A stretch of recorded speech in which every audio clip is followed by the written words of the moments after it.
Hey there, just a heads up, this episode of the Judo Science Podcast was created with help from AI. Some of the voices you'll hear are synthetic, but the ideas come from real research and real judo.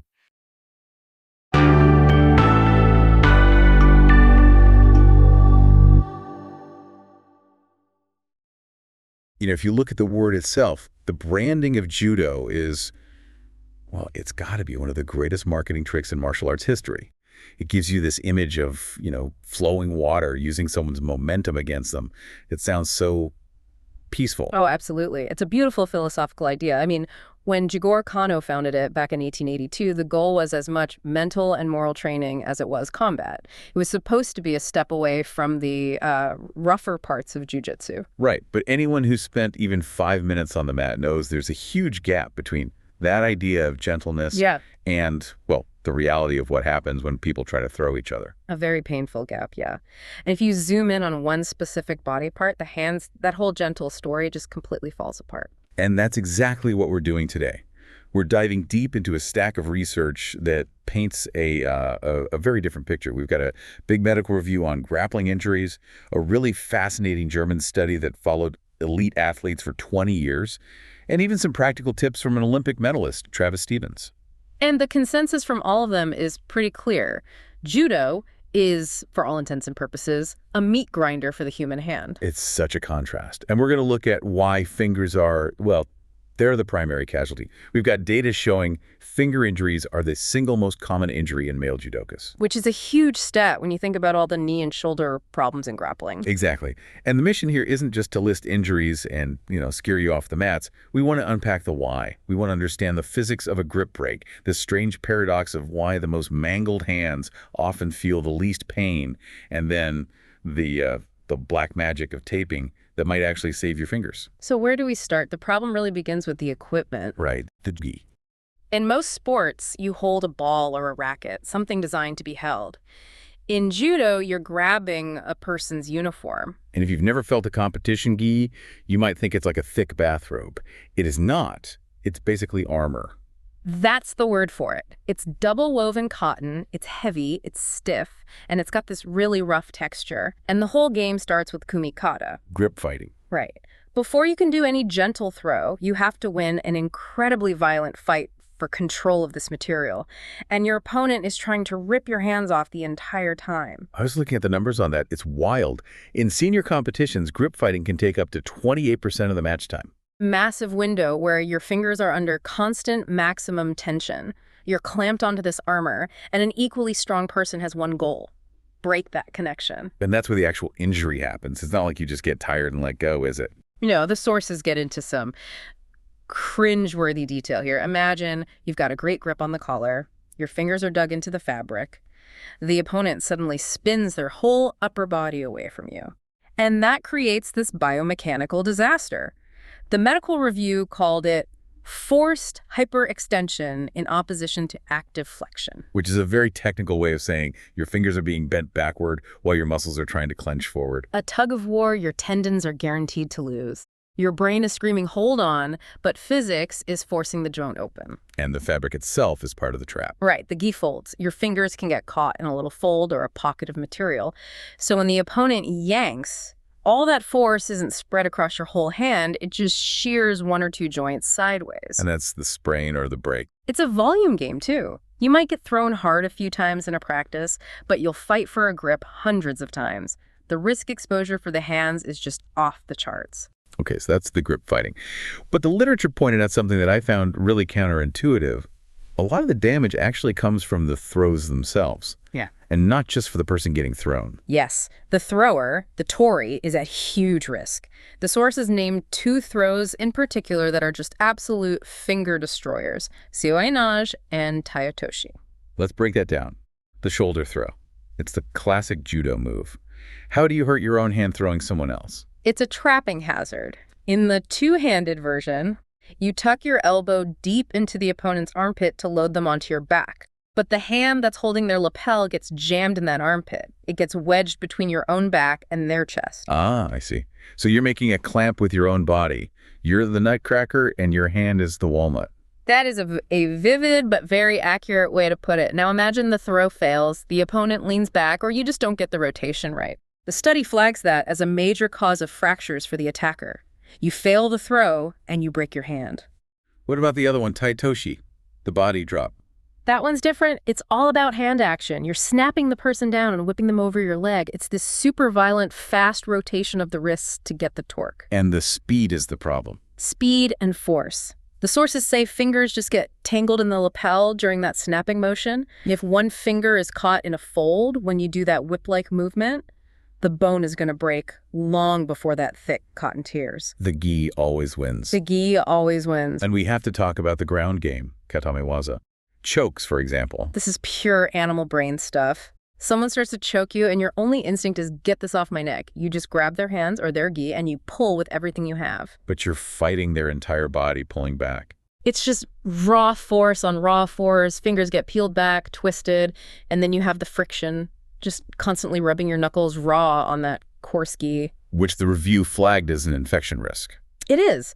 I mean, mats are clean, but they're not sterile. You have open cuts, everyone's sweating. It's an easy way for bacteria to get in. But while infection is a risk, the more inevitable thing is what happens to the hands over many, many years. This brings us to what I was calling the zombie hands segment. This is maybe the most fascinating part of this whole deep dive, especially that German study. The Strasser study. It's so important because it's longitudinal. They weren't just looking at sprained fingers. They were looking at what 20 years of this abuse does to a hand. And they studied the Swiss national team, other elite veterans. And what did they find? Pretty much the same thing in everyone. Traumatic finger polyarthrosis. Okay, break that down for us. Polyarthrosis. It just means arthritis in multiple joints. They found significant joint degeneration in almost every single athlete they looked at. And you can see it. It shows up as these bony bumps called Heberden's and Bouchard's nodes. I've seen those on older grapplers. It looks like they have marbles under the skin on their knuckles. That's a great description. Heberden's are on the end joints, near the fingernail. Bouchard's are on the middle joints.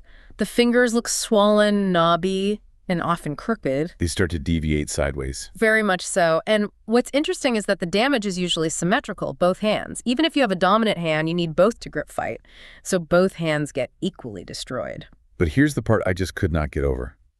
I'm calling it the osteoarthritis paradox. You look at the x-rays from the study. I mean, the joint space is gone. There are bone spurs everywhere. It looks like it should be agonizing. Absolutely. You'd think they couldn't hold a coffee cup without wincing. But the athletes themselves, they mostly said they felt fine. This is the craziest takeaway from that study. A huge disconnect between how bad the x-rays looked and what the athletes actually reported. Very little pain, very little loss of function. For their sport, at least. How is that even possible? If my knee looked like that on an x-ray, I wouldn't be able to walk. The theory is it's a kind of functional adaptation. The body is amazing. The inflammation eventually calms down. The joints might stiffen up. And those bony nodes, they might actually work to stabilize the joint. So the deformity becomes a feature, not a bug. In a very weird way, yes. The hand basically becomes a permanent hook. You lose range of motion, sure, but the stability for gripping might actually increase. It's awful for playing the piano, but for holding a lapel, it's arguably better. That is wild. They've literally evolved their hands into grappling claws. We shouldn't get too romantic about it, though. It's still joint destruction. And for you listening, if you need to type for your job, this functional deformity is probably not a trade-off you want to make. A very good point. So let's pivot to prevention. How do we practice this gentle way and keep our hands looking, human? Okay, let's start with the biomechanics. The Rochester judo source had this great insight about the middle ground being the danger zone. This was a huge aha moment for me. It applies to so much more than judo. It's all about muscle engagement. They say injuries are most likely to happen when your muscles are only sort of partially on. Walk us through that. Okay, think about your hand. If your grip is totally relaxed and someone yanks your sleeve, what happens? It just opens. You let go. Right, the hand just opens. No damage. Now, if your grip is 100% engaged, forearm is rock solid, fully clenched, the muscle belly absorbs that shock. The muscle protects the joint. But the danger is in the middle. Exactly. You're holding on, but not with full commitment. Opponent rips that grip, the force just shoots right past the muscle and goes straight to your ligaments and tendons, and that's when you hear the pop. So the advice is to be binary. Be all on or all off. No lingering. Correct. When you grab to control. If you're not controlling, let it go. They also talk about where you grip. Right, avoiding those end-of-the-sleeve grips, pistol grips. Or a pocket grip. The problem is simple physics. You're giving your opponent the longest possible lever, their entire arm. They can whip it back with incredible speed and snap your fingers. A deep collar grip or grabbing the wrist shortens that lever. They can't generate that same snapping force. Okay, so grab deep, grab hard. Yeah. Now let's talk about tape. Everyone's seen judo players who look like mummies. Travis Stevens, the Olympic silver medalist, really breaks this down. And he makes a point most people miss. Which is that taping isn't just for when you're already hurt. Yes, he capes every single day as preventative maintenance. It's part of getting dressed for him. And the how is crucial. He calls it the stick-to-stick method. This solves the #1 problem with tape. It falls off when you sweat. Because you don't just wrap it around the finger. No. You have to go through the webbing between your fingers so the tape overlaps and the sticky side sticks to the sticky side. Adhesive on adhesive, it creates a closed loop. And it can't slide off, it's locked on. He also uses a very specific pattern, a figure 8 or an X, over the knuckle. Why is that shape so important? Because a simple ring just squeezes. It doesn't stop movement. The X pattern acts like an external ligament. It crosses the joint, so it lets you close your hand. Flexion is fine.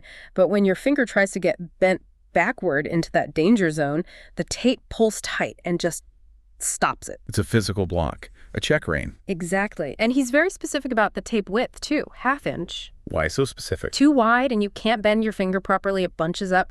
Too narrow and it just cuts into your skin. 1/2 inch is the sweet spot. Support without losing your grip. So to recap, we started with the idea of the gentle way. We found out it's actually a war zone for the hands, and the long-term result is often knobby, arthritic fingers. But we also found the body is amazingly resilient. The hands adapt. And with the right strategies, active grips, preventative taping, you can manage a lot of that risk. It makes you look at those old judo masters with their gnarly hands differently. Yeah. You realize those aren't just injuries, they're like rings on a tree. They are. They're proof of thousands of grip fights that they won or at least survived. So for you listening right now, take a look at your own hands. If you're in a gripping sport, judo, BJJ, whatever, ask yourself, are you relying on your tendons or your muscles? Are you taping to fix an injury or to prevent one from even starting? And maybe, think twice about that pistol grip. I want to leave you with one last thing to think about. We've talked about the physical cost of mastering this art. If reaching the highest level means you have to physically deform your own body to turn your joints into hooks, is that a fair trade for the discipline and the philosophy it gives you? It's the ultimate question of sacrifice, really. Or is it maybe a sign that modern high-intensity competition has just pushed past what the human body was ever meant to do? A provocative thought. Thanks for diving in with us. Stay safe out there.